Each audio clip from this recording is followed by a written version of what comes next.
Hi, Robbie here. It's another Thursday morning, and I'm sitting out in the garden enjoying the start of another lovely day.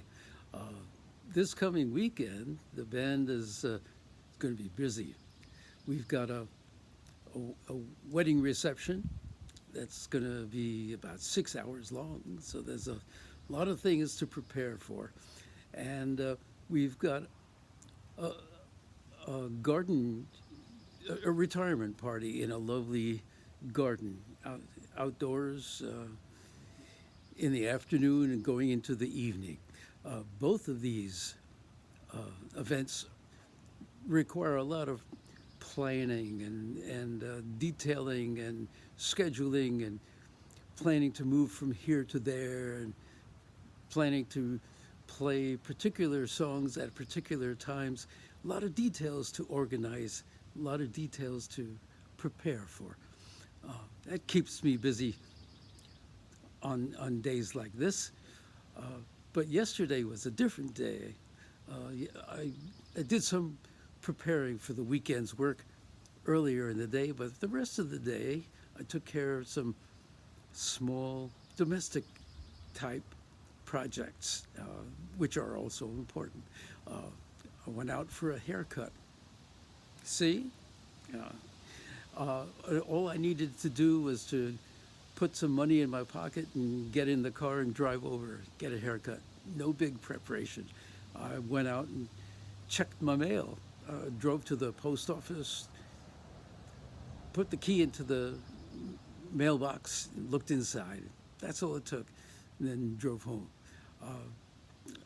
A couple of projects like that didn't require a lot of forethought, a lot of planning, didn't require much of anything but putting one foot in front of another and getting out and doing it. Uh, it's interesting for me, and maybe for you as well, to think about what you do day by day.